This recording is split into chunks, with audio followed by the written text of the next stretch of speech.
Hi there Minerva makers, it is Jo here, and today I've got a little tips video for you where I show you a few tips and techniques for adding labels to your clothes.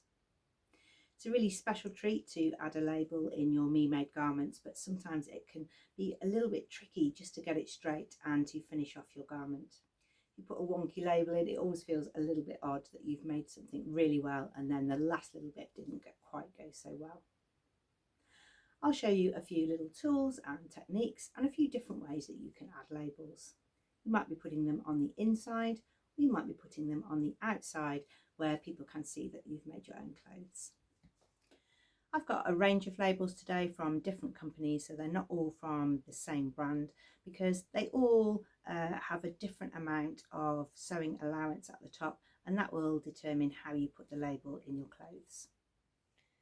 There are different types of labels, and you might have a little selection if you've been collecting labels for a while, but if you're new to putting labels in your clothes, there are a few different types.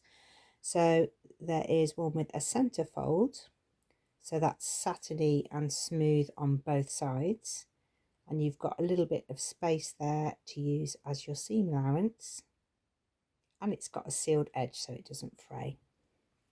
These are Kylie in the Machine labels. This one is always very popular for home sewers because you don't have a label in the back to show you which way around tops and t-shirts go. This one is a centre fold, and again with that slightly bigger allowance there at the top, so you can get the text as close to the seam line as you want. This is an end fold, so these tend to be a sort of longer strip length. The ends are folded in and they're sealed off so they don't fray, and you could apply those in a couple of different ways. So you can just sew the ends so that it's like a loop and you can use it as a hanging loop, or you can sew all the way around either with your hand stitching or your sewing machine.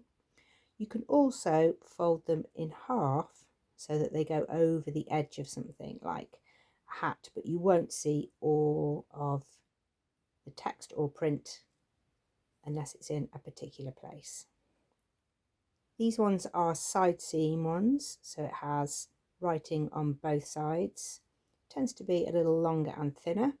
Again, it's got that seam allowance space at the top. It's finished on the edges, and this one goes in the seam and tends to be put on the outside so it can be seen and you can read it from both sides.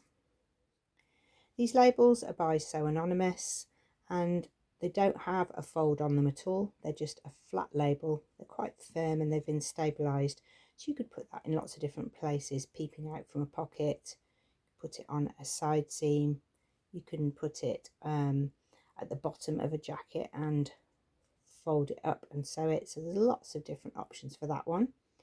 But if you're new to the world of adding labels, you might want to first of all just start with having some ribbon that's printed.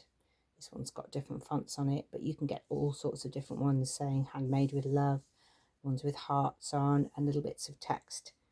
You can cut them up and make your own end fold labels, or you might have your own custom labels, possibly with your name on.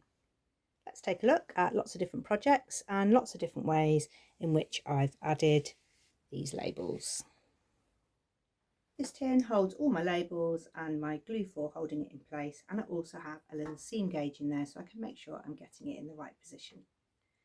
In some cases you might need to think about where you're going to put the label during construction, that you might not be able to put the label on just at the end. So in this example I've got a bag.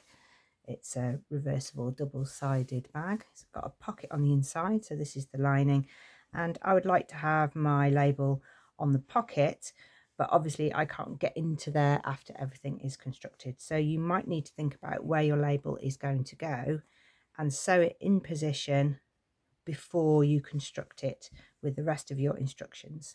So I'm going to add my label here.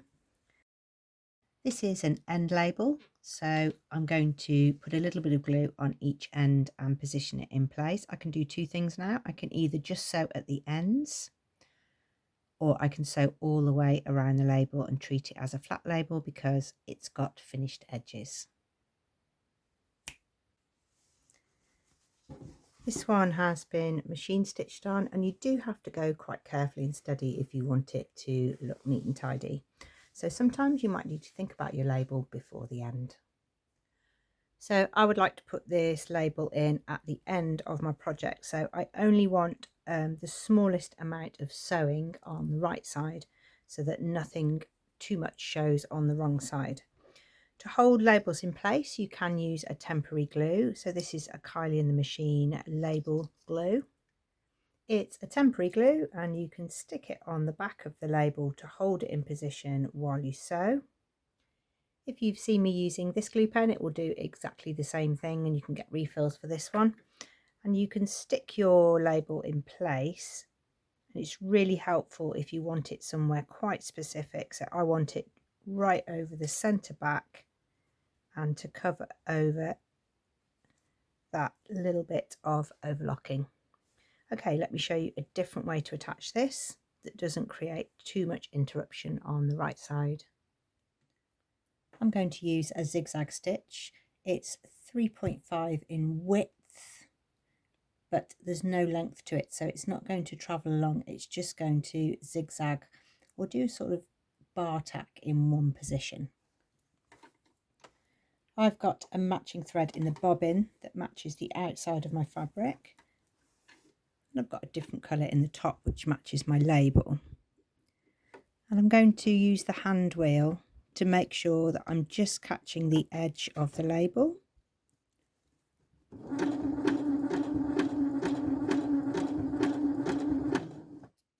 This method isn't for everybody, but in some cases it's really useful. It just gives a little secure tack on each end of the label, and on the reverse you just see a little bit of stitching, not a full rectangle sewn to the right side of the garment. It really does depend. I've put this one on because I didn't put a label in at the start. This neckband seam on a t-shirt is probably more suited to a centerfold label where you incorporate your label as part of the neck binding. I'm just giving you lots of different ideas because you might want to find this one is quite useful in another context. You could of course just attach it to the seam allowance and not have any of the sewing showing on the reverse. It's up to you. I'm trying to show you as many different techniques as possible. You might be adding your centerfold label at the back in your t-shirt, but just be aware that if you attach it when you put the neck binding on, if you then go round and do a line of stitching, you want to make sure that it doesn't come below the raw edge and you get a line across the top of your label. Some people find these a little bit uncomfortable. I find the Minerva ones really nice because they're really smooth and satiny. For centerfold labels, you might find those useful for marking the front and back of something. So this is a Sew House 7 toaster with the sort of crushed down roll neck, and the front and the back are really similar, but it is slightly different. The back is a little bit shorter. So I have a label here. It's just attached to the rollover so that I can identify the back and the front. It's quite free, it doesn't touch my neck and it doesn't scratch my neck because it's a little bit lower down. Let's take a look at some more applications for a centerfold. You can apply these in various different ways. You can use them as an outward label because you've got a bit of writing on both sides. There's not particularly a front or a back, and it's got that finished edge, so you don't have to have it behind like on my toaster, but you can sew here and you won't have any disturbance on the right side of the garment. Or if you've got a good zigzag on your machine, you could put it over the seam edge and zigzag. So if I wanted that to be right over there, I don't have to have it as a flapping label. I can have it as a flat label against my facing. Again, in that case, it's a good idea to glue it down so that it's in the correct position, and then you zigzag just the facing, and you might find that that's a little bit more comfortable than having it below where it's loose and it can irritate your skin. It really is your choice, and you'll find out how comfortable labels are when you start to put them in. If you've got a collar or a neck binding that comes to the inside, you can also add your labels just underneath the collar. Again, you'll be wanting to make sure that you've got that distance there, and the glue will help you to position that. You might decide if you've got a really good facing of a decent size. So this is the Harlow top. I've got a really nice bit of facing space there to add a label, that you can use one of the end fold ones and sew it to the facing, and you can either use the machine or hand stitch. If your facing is going to be sewn down, so it's got a detail that goes round here, then you'll definitely need to put your label on while your facing is in the facing unit before you attach it to your top, because once you've got it onto your top, if you try and add one afterwards, you'll have a square in quite an unusual place on the right side. So think about which label will go on which part of your body and at what time in the construction you're going to put it on. With a flat label, you can use that to poke out from behind somewhere else, so it looks really great on a hat. And you would put some of the glue on there so that you could hold it in position while you sew it on. This one's okay for hand sewing, but it is quite stiff, so you'd need quite a nice sharp needle so that you can get through the stabilized fabric. If you've got knitwear, you'd probably be hand sewing in place, but if you're putting it on a fabric hat or a fabric beanie, then you could machine sew. Again, think about where your stitch line is going to be. Other examples of labels are in Pauline Alice patterns. You get a label, and instead of hiding that label inside, I have that on the outside of my trousers. So I've got quite an interesting tool pocket on these carpenter trousers, so I decided to put the label right on the outside as a feature to these jeans. Talking of jeans, you can also get flat leather labels, so they go on the waistband, normally on the back, slightly to one side. I've got some tabs on here, but where you have your belt loop on the side and before your middle one at the centre back, you can add a leather label. You can add these either with a sewing machine, or you can hand stitch them on at the end. They are better if you can get them on with a machine, because then they last a little bit longer, but you'll need to be thinking about that during your waistband construction, not at the end. If you thought of this idea after you'd put together the trousers, you could at the end stage add this on with hand stitching. I've just done an edge stitch on the machine. The key to getting any of these labels looking neat is to glue them down and to go really slowly with your sewing.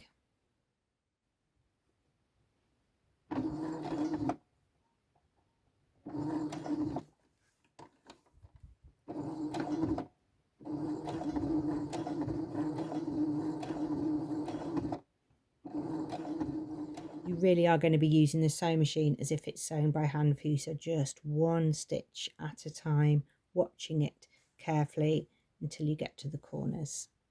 Pivot and then really slowly sew your labels on.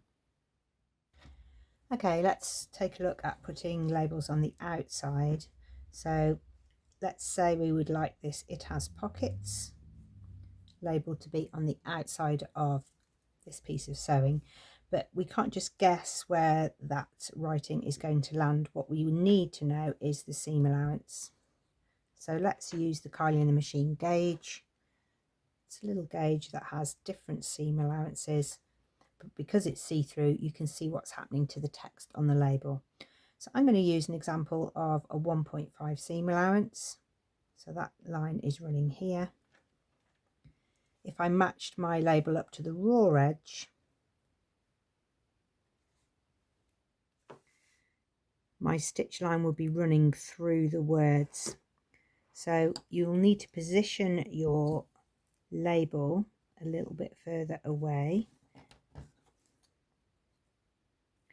and you can keep using the gauge. You match the edge of the gauge up with the raw edge, and then you'll see where your writing will actually land. So it's just right there. And again, back to the glue.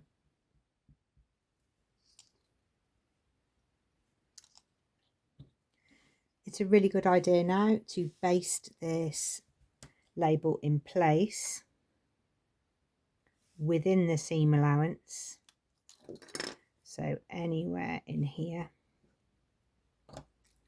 And that will stop it moving, because once you've got this on top, you can't see what's happening to your label and you don't know if it's starting to tilt or move from side to side.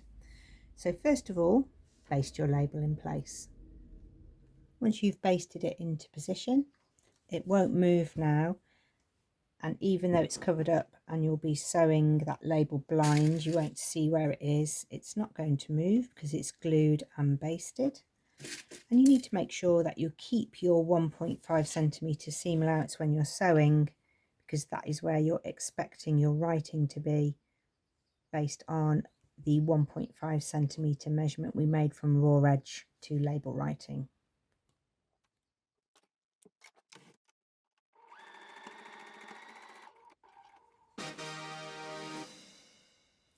Because we took the care to measure all of those seam allowances and check the writing position, we've got a really nice side seam label there. Putting labels in isn't a quick thing to do at the end. You do have to take a little bit of care if you want it to look as professional as someone who wants labels in clothes. Little Rosy Cheeks also do a range of labels, and they have a different type of measuring tool which is in centimetres and inches, but again it's see-through. It's really similar to the other one, so it just depends what kind of tool you like to use. But you'll check your seam allowance, in this case 1.5, and you can see I'm cutting off some of the design there.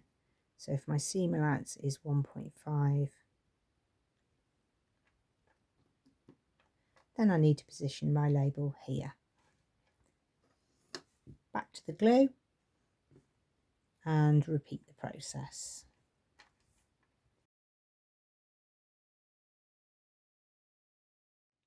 Don't forget, you can unpick and reuse your labels. So if your garment gets too small or too big, or it gets a stain or a rip that you can't repair in a tricky place, you can take the label out and move this to your next project. Labels and the glue stick and the label gauge makes a great little birthday package for a friend who sews. For those who like to ask in comments, today I'm wearing the indigo dress from Tilly and the Buttons. It's in a linen viscose, so it's got a really nice drape, but that lovely matte linen texture. I've added a belt to mine so I can cinch it in a little bit and make it more of a fitted dress, or I can wear it more swing style. This one has a long sleeve with an elasticated cuff, and the pattern is called Elephant Grove. I hope those little tips have helped you. It really feels like a special treat to put a label in your clothes that you've made for yourself. It can be really useful if you make children's wear, because if you can put a label in, then they can dress themselves and make sure that they're getting the front and the back the right way round. For my toaster sweater, I definitely need a label so that I know which is the front and which is the back, because there's only a slight difference. We would love to see anything that you have been making, so do head over to Minerva, make a free account and share your makes there. It's a really inspirational place. It's a great sewing community with lots of positive comments. You can also subscribe on our YouTube channel and access more of our video sewing content, where you can learn to sew, learn to pattern draft, learn to use an overlocker, and be inspired by new fabric releases and pattern pairing with different fabrics. Thank you very much for watching. See you again soon.